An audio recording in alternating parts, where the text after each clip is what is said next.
어떠세요? 지난 한 주간 동안 편안하셨습니까? 네. 9월 1일인데 9월 달에도 믿음으로 승리하시기를 축복합니다. 28년 전에 우리 교회가 지금 3차 성전을 지을 때에 이곳에서 예배를 드렸습니다. 근데 그때에 여기에서 예배를 드리는 걸 보고 찾아온 분들이 계세요. 두 분이 이곳에 와서 등록을 하고 신앙생활을 열심히 하다가 장로님이 됐습니다. 두 분이 장로님. 앞으로 2달이지만 2달 동안에도 또 새로운 분들 중에 앞으로 10년, 20년 후에 장로님이 나올 수 있는 그런 은혜가 있기를 바랍니다. 이 자리가 그런 축복의 자리인 것 같습니다. 특별히 이 공간은 예일 여자중학교, 예일 고등학교, 그리고 예일 디자인 고등학교 학생들이 예배를 드리는 그런 공간입니다. 일주일에 이곳에 와서 예배를 드립니다. 여러분이 우리가 한 2달 예배 드리는데 예배를 드릴 때마다 하나님, 이곳에 성령님이 임재해 주셔서 우리의 미래 세대들, 이 학생들이 이곳에 와서 복음을 듣고 예수 믿고 구원받는 그런 놀라운 역사가 계속 일어나게 해 주시옵소서. 그렇게 기도해 주시기를 바랍니다. 저는 이런 생각을 했습니다. 이곳이 은혜의 공간이라고 한다면 앞으로 2달 동안은 예배 시간마다 부흥회를 한다, 그런 마음을 가지고 마음문을 활짝 여시고 그런 은혜를 충만히 받는 그렇게 되어지기를 축복합니다. 교회의 주인은 하나님이십니다. 그러므로 교회가 부흥하려면 그 교회 안에 하나님의 권위와 능력이 나타나야 됩니다. 담임 목사를 중심으로 교회가 하나가 되어지는 것입니다. 그러면 하나님께서 그 교회에 부흥을 허락해 주시는 것입니다. 성경에 보면 예수님은 교회의 머리, 교회는 예수님의 몸, 그리고 우리 신자들은 이 몸에 붙어있는 각 기관, 이것을 지체, 이렇게 변하고 있습니다. 여러분 생각해 보세요. 예수님은 머리, 교회는 몸, 우리는 그 몸에 소속된 각 지체다. 우리 성경을 한 2군데 보겠습니다. 에베소서 1장 22절 23절에 보면 또 만물을 그 발 아래 복종하게 하시고 그를, 예수님을 만물 위에 교회의 머리로, 예수님을 교회의 머리로 삼으셨느니라. 교회는 그 예수님의 몸이니 만물 안에서 만물을 충만하게 하시는 이의 충만함입니다. 고린도전서 1장 12장 27절입니다.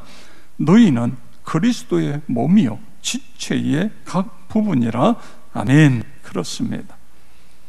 자, 그렇다고 한다면 머리에서 우리의 몸의 각 지체, 그리스도인들에게 머리에서 명령을 내려요. 명령을 내리는데 전혀 다르게 움직입니다. 머리에게서 손에게 지금 무엇을 잡아라, 그런데 잡지를 못해요. 걸어가라 그러는데 걸어가지를 못해요. 이것을 우리는 병들었다, 병이 깊다, 이렇게 이야기합니다. 그런 것처럼 교회가 병든 교회는 머리이신 예수님께서 그 신자들에게 말씀하시는데 따로 놀아요. 예수님의 음성을 듣지 못하고 본인들 마음대로 해요. 이것은 어떻게 보면 병든 교회의 모습인 것입니다. 그래서 이런 교회의 특징을 보면 사람의 말이 많아요. 사람의 어떠한 그런 계략이라든가 이런 것들이 나타나고 있는 것을 봅니다. 회의를 하다가 서로 다투고 소리를 지르고 그렇게 됩니다. 여러분, 생각해 보세요. 왜 우리가 교회 오지요? 교회 오는 목적이 뭐예요? 하나님께 예배를 드리기 위해서 교회에 오는 것입니다. 예배가 교회에 오는 가장 중요한 목적인 것입니다. 여러분, 주일날 우리가 하나님 앞에 나와서 예배를 실패하면 그 사람은 신앙생활을 실패하는 거예요. 그래서 어떤 교회는 주일날은 일체 회의를 하지 않습니다. 우리 목사와 장로님들이 하는 당회도 주일날 하지 않고 목요일날 저녁에 하는 거예요. 왜냐하면 회의라는 것은 생각이 다 달라요. 서로 다른 생각을 가지고 이야기하다 보면 때로는 속상하기도 하고 상처를 받기도 하고, 그래서 그날 예배를 완전히 망치는 것입니다. 예배를 드리기 위해서 교회에 왔는데 회의하다가 그 예배를 망쳤다. 이거는 너무 큰 손실이에요. 그래서 회의를 주일날 외에 다른 시간에 하는 것을 볼 수 있는 것입니다. 여러분, 예배가 중요하다, 예배가 생명이다, 예배가 능력이고 예배를 통해서 하나님의 은혜를 받는다 믿으시기 바랍니다. 그래서 우리는 이 예배를 통해 새 힘을 받기를 바랍니다. 지치고 상한 심령이 치유되어지기를 바랍니다. 육체의 질병 또 고침을 받는 그런 역사가 있기를 바랍니다. 그런 은혜가 있기를 바랍니다. 저는 요즘 제 책꽂이에서 불평 없이 살아보기란 책을 다시 끄집어내서 읽고 있습니다. 미국 캔자스시티에 목회하고 있는 윌 보엔 목사님이 쓴 책입니다. 목사님은 인간이 겪는 모든 불행의 뿌리에는 불평이 있다, 이 사실을 깨달았어요. 그래서 200여 명의 신자들과 함께 불평 없는 세상 만들기 캠페인을 벌였습니다. 부정적인 말이 부정적인 생각을 부른다. 그리고 부정적인 생각은 부정적인 결과를 가져온다. 그러므로 행복해지기를 원하면, 성공적인 인생을 살기 원하면 당장 불평을 멈춰야 된다. 이렇게 강조하면서 3주간의 캠페인입니다. 21일 동안 캠페인하는 거예요. 왜냐하면 우리가 어떤 한 것이 습관이 되기까지는 약 21일, 최소한 21일은 걸려야 된다. 그래서 그렇게 합니다. 21일 동안에 보라색 밴드입니다. 우리 한번 영상에 보실까요? 저런 밴드를 만들어서 모든 신자들에게 다 나누어졌어요. 그리고 오른손에다 찹니다.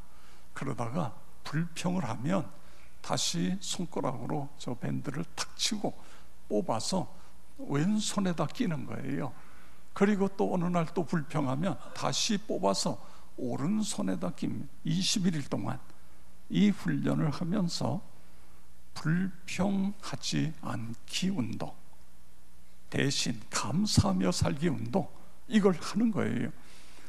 그런데 여러분, 저 밴드는요, 문방구에 가면 저 비슷한 것 얼마든지 살 수 있어요. 여러분도 한번 해보시기 바랍니다. 아니면 시계를 가지고 할 수 있어요. 오른손에 시계를 찾다가 불평하게 되면 왼손에 차는 거예요. 그리고 하나님, 불평 없이 살아가게 해주세요. 그러다가 어느 순간에 또 불평하면 다시 뽑아서 오른손에다가 차는 거예요. 그러면서 우리가 계속해서 이 훈련을 하는 것입니다. 오늘 일보엔 목사님은 4단계로 전혀 의식이 없이, 의식하지 않으면서 불평하는, 이게 1단계입니다. 그냥 불평이 막 나오는 거예요. 불평하는데 본인은 지금 불평하고 있다는 걸 모르고 있는 2단계. 이거는 중병의 문제가 심각합니다. 그 다음에 2번째 단계는 의식하면서 불평하는 거예요. 아, 내가 불평하고 있네. 이거 고쳐야지. 이런 두 번째 단계. 그 다음에 세 번째는 의식하면서 불평하지 않는 단계예요. 이거는 불평하지 않는 이 훈련을 계속하면서, 그러면서 의식이 되면서 이제 불평을 멈추는 거예요. 그 다음에 마지막 단계는 의식하지 않는데도 불평하지 않아요. 이게 최종적인 목표인 것입니다. 성도 여러분, 왜 제가 이 책을 제 서재에서 끄집어내서 다시 읽기 시작했을까요? 그 이유가 무엇일까요? 제가 어느 날 보니까 나도 모르게 불평하고 있어요.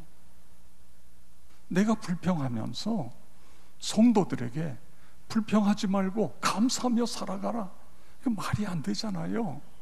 그래서 하나님, 제가 100% 감사하고 있지 못하네. 제 입에서 불평이라는 게 나오네요. 하나님, 다시 시작하겠습니다. 그래서 이 책을 읽고 있는 것입니다. 성도 여러분, 왜 하나님께서 성경에 불평, 원망하지 마라, 대신에 감사하며 살아, 범사에 감사하며 살아라, 왜 하나님께서 그렇게 우리에게 말씀하고 있을까요? 불평, 원망하면 어떤 일이 일어나지요? 마음에서 평화가 사라지는 거예요. 그뿐만 아니라 몸과 마음에 해가 되는 것입니다. 불평하고 하면요, 이게 내 귀로 들어와서 내 몸을 망가뜨려요. 우리의 어떤 이 몸속에 있는 체계를, 이걸 깨트려 버리는 것입니다. 그리고 불평, 원망하게 되면 하나님의 은혜를 받는 데에 엄청난 방해를. 불평하는 사람이 나 은혜 오늘 충만히 받았어? 그런 사람 봤어요, 여러분?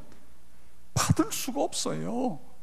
그래서 하나님께서 하지 말라는 것입니다, 여러분. 그리고요, 이 불평, 원망은요, 전염성이 있어요. 누군가가 하나가 불평하기 시작하면 이게 옮겨 붙어요. 건강해야 될 교회가 건강할 수 없게 되어지는 거예요. 그리고 또 여러분 생각해 보세요. 집안에서 누군가가 불평을 계속 늘어나 보세요. 그 가정이 어떻게 되겠어요? 지옥이 되는 거예요. 열심히 아내가 반찬을 준비했는데 밥상 앞에서 말해, 이것도 반찬이라고 해서 뭐 왜 이렇게 짜? 왜 싱거워? 뭐 이렇게 하기 시작하면요, 아내는 어떻게 돼요? 속에서 불이 그냥 나오지. 그럼 당신이 해 먹어? 뭐 이렇게 될 수 있잖아요. 그렇습니다. 교회도 마찬가지입니다. 교회 안에서도 불평을 늘어놓기 시작하면 이게 전염이 돼서 그 교회가 건강할 수 없어요. 신자들이 행복할 수 없는 것입니다. 그리고 더 중요한 것은 불평하는 그 모습을 하나님이 보고 계세요. 불평하고 원망하는 그 소리를 하나님이 들으시는 거예요. 그리고 그대로 해주시는 거예요. 우리가 잘 아는 민수기 14장 28절, 우리 다 같이 함께 읽겠습니다. 그들에게 이르기를, 여호와의 말씀에 내 삶을 두고 맹세하노라. 너희 말이 내 귀에 들린 대로 내가 너희에게 행하리니. 아멘. 너희 말이 내 귀에 들린 대로 내가 행하리니. 너희가 불평하고 원망하면 그 소리 듣고 내가 그대로 해주겠다.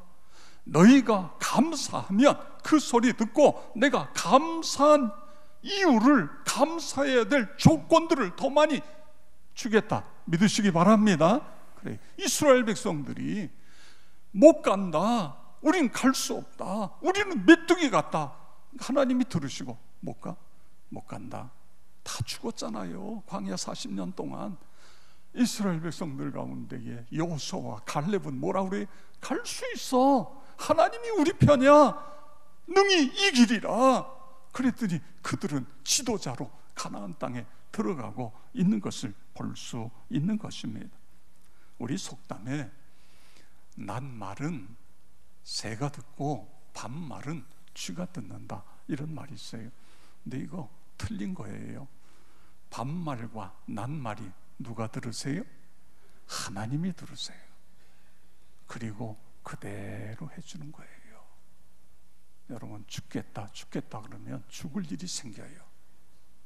옛날에 하도 우리가 가난할 때에, 그때의 어린아이들에게는 왜 그렇게 겨울에 코가요, 누런 코가 여기까지 나오잖아요. 그러니까 엄마가 뭐라 그래요? 할머니가, 엄마가 코를 잡고 흥해라 그랬더니 오늘날 우리 한국이 이렇게 흥해졌다, 뭐 이런 우스갯소리도 있지 않습니까? 말이 이렇게 중요하다, 그런 말씀인 것입니다. 성도 여러분, 그렇습니다. 불평 대신에 감사하며 살아가시기를 바랍니다. 항상 기뻐하며 살아가시기를 바랍니다.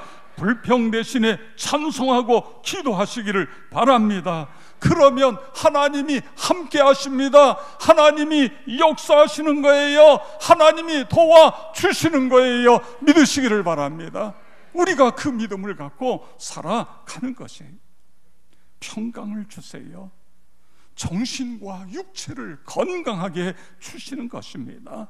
그 가정을 행복하게 해주세요. 그 나라를 건강하게, 부강하게 그렇게 해주시는 거예요. 안타까운 것은 우리 국회의원들의 입이 너무 거칠어요. 이 사람들이 언어를 너무 혼탁하게 만드는 거예요. 그러면은요, 안 되잖아요. 우리가 기도해야 됩니다. 자, 그러면 어떻게 해야 불평 대신에 감사하며 살아갈 수 있을까요? 어떻게 해야 불평을 멈추고 행복한 그리스도인, 능력 있는 성도로 살아갈 수 있을까요? 오늘 본문에서 우리는 세 가지를 찾으려고 합니다. 마태복음 11장 28절에서 30절 다 같이 읽겠습니다. 수고하고 무거운 짐진 자들아, 다 내게로 오라. 내가 너희를 쉬게 하리라. 나는 마음이 온유하고 겸손하니 나의 멍에를 메고 내게 배우라. 그리하면 너희의 마음이 쉼을 얻으리니 이는 내 멍에는 쉽고 내 짐은 가벼움이라 하시니라. 아멘. 오늘 세 가지를 찾아 순종해야 돼요. 첫 번째로는요, 예수님이 우리를 향해 뭐라고 말씀하셨어요? 수고하고 무거운 짐진 자들아. 그렇습니다. 여기 수고하고 무거운 짐진 자, 어떤 사람이에요? 육체적, 정신적으로 힘들어하고 어려운 상태에 있는 사람인 것입니다. 생로병사의 고통으로 괴로워하는 사람이에요. 죄로 인하여 불안해하고 두려워하는 사람인 것입니다. 선하게, 바르게, 의롭게 살기를 원하는데 그게 마음대로 안 되는 거예요. 이런 모든 사람들, 어떤 일로 인해서 자주 분노하게 되고 내가 내 감정이 컨트롤이 안 돼요. 그래서 여기에 무거운 짐진 자라는 건, 짐이라는 건 염려의 짐, 의심의 짐, 탐욕의 짐, 경쟁의 짐, 야망의 짐, 성취, 죄의 짐, 시기다툼, 분쟁, 분노의 짐, 이런 모든 것들을 이야기하는 것입니다. 인도의 성자 선다싱, 그는 불교 집안에서 태어나서 불교인으로 성장했습니다. 가정은 부유했고 주인은 대단한 높은 가문의 집이었어요. 기독교를 반대했어요. 그래서 그도 반대했습니다. 18살 되기까지 많은 시간 불경 공부를 해요. 여러 수도사를 만나 많은 배움을 가집니다. 그런데도 마음속에 있는 고민과 번뇌가 해결되어지지 않는 거예요. 삶의 의미가 없어요. 점점 무기력해지는 그런 삶을 살아가요. 너무 외롭고 괴로워서 내 인생 끝내자, 그런 생각을 갖고 있는데 그때 누군가가 성경책을 선물로 줬어요. 그래서 그 성경책을 쭉 읽기 시작합니다. 마태복음 1장부터 쭉 읽어가다가 오늘 여기 11장 28절에서 30절 말씀을 읽을 때예요. 특별히 28절인데 우리 다 같이 읽겠습니다. 수고하고 무거운 짐진 자들아, 다 내게로 오라. 내가 너희를 쉬게 하리라. 아멘. 이 말씀을 읽는 순간에 강력한 빛이 그의 마음을 때립니다. 가득 채워져요. 그리고 마음속에 갖가지 번뇌, 이런 모든 것들이 순식간에 사라지는 거예요. 마음에 참 평안이 왔어요. 예수님이 구세주 믿어진 거예요. 구원을 받은 것입니다. 그의 많은 학문, 높은 지위, 튼튼한 몸, 그 어느 것도 그의 인생의 짐을 해결해 주지 못했어요. 그런데 복음이신 예수님의 말씀이 그의 문제를 한순간에 해결해 주신 것입니다. 그런 은혜가 여러분에게도 있기를 축복합니다. 그래서 후대의 사람들은 그에게 썬다싱, 성자, 성인 이렇게 부르고 있는 것입니다. 성도 여러분, 여러분의 인생의 짐은 무엇입니까? 무엇이 여러분을 힘들게 하고 있습니까? 죄가 여러분을 힘들게 합니까? 경제, 가정 경제가 여러분을 힘들게 하고 있습니까? 자녀의 문제, 가정의 문제, 인간관계의 문제, 또는 어린 시절에 받았던 깊은 상처가 나를 힘들게 하고 있습니까? 그것이 여러분의 짐입니까? 자주 좌절하게 되고 별것도 아닌데 자꾸만 분노하게 되고 그런 모습이 여러분에게 있습니까? 오늘 예수님은 그들에게 뭐라고 말씀하고 계시죠? 오늘 여기 성경에 보니까 다 내게로 오라, 내가 너희를 쉬게 하리라. 여러분, 예수님께 나가시기를 바랍니다. 예수님의 초청에 응하시기를 바랍니다. 예수님께 가야 돼요. 예수님을 만나야 돼요. 예수님을 여러분의 주인으로 모셔야 돼요. 그리고 예수님의 음성을 들어야 돼요. 수고하고 무거운 짐진 자들아, 그 짐이 얼마나 무거우니 그거 내게 맡겨라. 내게 와라. 내가 너를 사랑한다. 내가 너를 지명하여 불렀다. 너는 내 것이다. 내 백성이다. 나의 아들, 딸이다. 내가 대신 짊어질게. 내가 고생하는 것 안다. 내가 힘들어하는 것 안다. 내게로 와라. 내 품에 안겨라. 내 날개 밑에 거하라.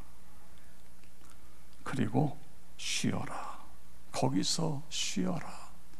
이 하나님의 음성이 여러분에게 들려져야 됩니다. 그리고 그분에게 맡기는 거예요.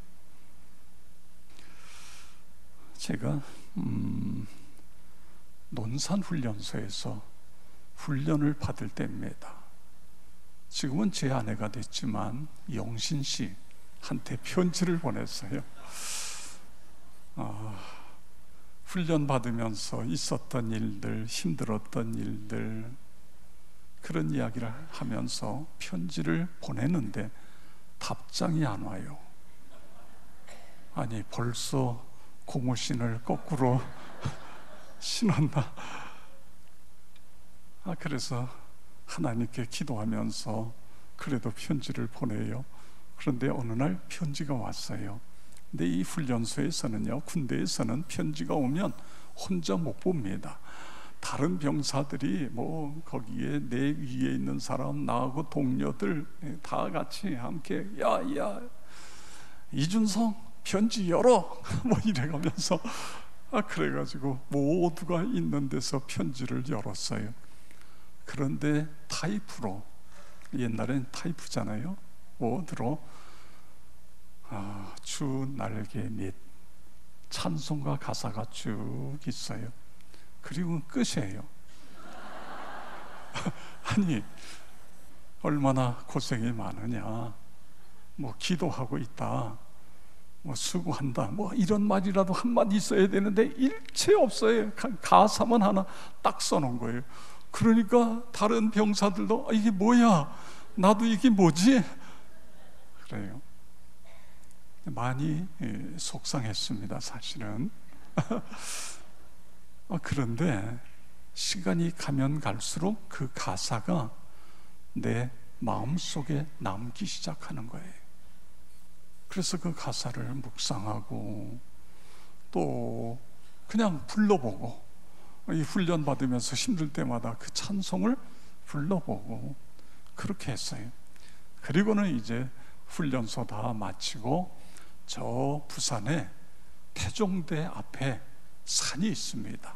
그 꼭대기, 산 꼭대기에 사이트에 이 호크 미사일 발사대원으로 거기로 갔어요.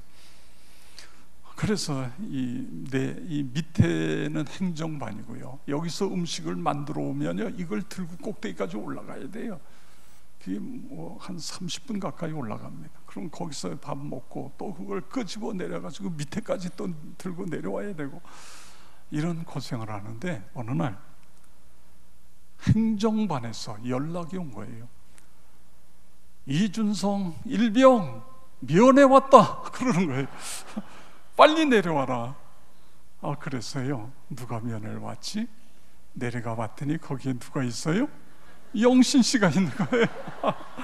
제 여동생하고 함께 면회를 왔어요. 여러분, 지금은요 KTX 타면 부산 잠깐 가지만 옛날에는요 비둘기호 뭐 새마을호 해가지고 8시간 9시간 걸려요, 서울에서 부산까지. 그런데 이 면회를 온 거예요. 그래서 그 후에 결혼하고 아들 딸 낳고 이렇게 행복하게 잘 살고 있습니다. 그래서 이 찬송이 저의 찬송이 됐습니다. 너무너무 은혜로워요. 우리 함께 1절 함께 부르겠습니다. 주 날개 및 내가 편안히 쉬네. 우리 함께 찬양합니다.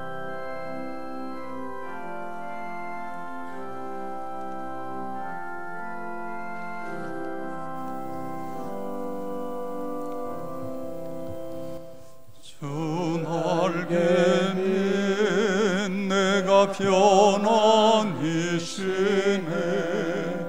밤 깊고 비바람 불어쳐도 아버지께서 날 지켜주시니 거기서 평안히 쉬리로다네. 주 날개 매 평안하다. 그 사랑 그늘 잠이뇨. 주 날개 매 내쉬는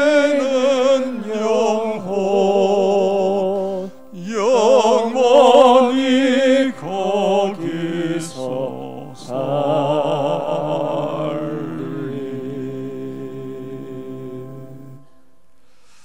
주님의 날개, 거기에서 참 안식을, 위로를 받으시기를 바랍니다. 예수님 내게로 오라. 그 음성에 반응해야 됩니다. 주께로 가야 됩니다. 주님이 만나 주십니다. 주님이 만져 주십니다. 주님이 고쳐 주십니다. 우리의 짐을 대신 져 주시는 거예요. 여러분, 마태복음 8장에 보면 나병 환자는 사람이 만지면 안 되는 거예요. 그런데 예수님이 그 환자에게 손을 대시면서 깨끗함을 받으라. 그랬더니 깨끗해졌어요. 걷지 못하던 사람이 걸었어요. 보지 못하던 사람이 보았어요. 그분이 우리가 믿는 예수님이에요. 지금도 그 예수님은 우리에게 기적으로 함께해 주시는 것입니다. 예수께로 가면 슬픔이 기쁨이 되어지는 거예요. 원망과 불평이 감사로 바뀌어지는 거예요. 그렇습니다. 매일매일 인격의 주님, 은혜의 주님, 능력의 주님, 그 주님께로 나아가시기를 바랍니다. 그 주님을 만나시기를 바랍니다. 그 주님이 여러분에게 만져주시고 안수하시는 능력을 체험하시기를 바랍니다. 그러면 인생의 모든 짐이 해결되어지는 거예요. 그 다음에 세 번째로 보면 그분께 나아가서 그의 몽에를 메고 배워야 된다. 29절입니다. 나는 마음이 온유하고 겸손하니 나의 몽에를 메고 내게 배우라. 그리하면 너희 마음에 쉼을 얻으리니. 아멘. 그렇습니다. 예수님께 나갈 뿐만 아니라 나의 멍에를 메고, 28절에서는 모든 멍에의 짐을 다 주님이 매주시겠다고 그랬는데 여기서는 나의 멍에를 메라. 이게 무슨 이야기죠? 우리가 신앙생활하는 것은 내 마음대로 하는 게 아닙니다. 자유분방한 것이 아니에요. 예수를 믿으면 예수를 믿는 삶에 있어서 우리가 지켜야 될 게 있어요. 이게 멍에로 표현하고 있는 거예요. 그리스도인다운 삶을 살아가는 거예요. 빛된 소금된 그런 삶을 살아가는 것입니다. 그러면 그분의 말씀, 그분의 인격을 우리가 담게 되어지는 거예요. 우리의 평안과 안식이 우리에 오게 되어지는 것입니다. 하나님으로부터 영감을 받게 되어지는 것입니다. 라파엘, 미켈란젤로, 레오나르도 다빈치, 수많은 미술가들 예수님께 나가 그분을 만났더니 그분이 그들에게 영감을, 지혜를, 능력을 주신 것입니다. 단테, 밀로 이런 사람들, 세계사를 빛낸 문학가들이에요. 영감을 그들에게 주신 거예요. 하이든, 핸델, 베토벤, 바하, 멘델스존과 같은 이런 위대한 음악가들, 예수님께 나가 배우니 예수님께서 그들에게 영감을 주셔서 오늘 우리가 그 찬양, 그 노래를 듣고 그 노래를 부르고 있는 것입니다. 성도 여러분, 날마다 주님 앞에 나아가시기를 바랍니다. 그분과 동행하시기를 바랍니다. 그분을 더 깊이 만나시기를 바랍니다. 더 많이 배우시기를 바랍니다. 그러면 그분이 우리의 이 마음에 빈 그릇에 그분의 은혜를 채워주십니다. 그분의 능력을 채워주십니다. 그분의 사랑을 채워주십니다. 그래서 우리도 모두도 불평을 버리고 감사하며 살아가는 그런 삶을 살아갈 수 있습니다. 나와 여러분 모두가 그렇게 되어지길 주의 이름으로 축원합니다.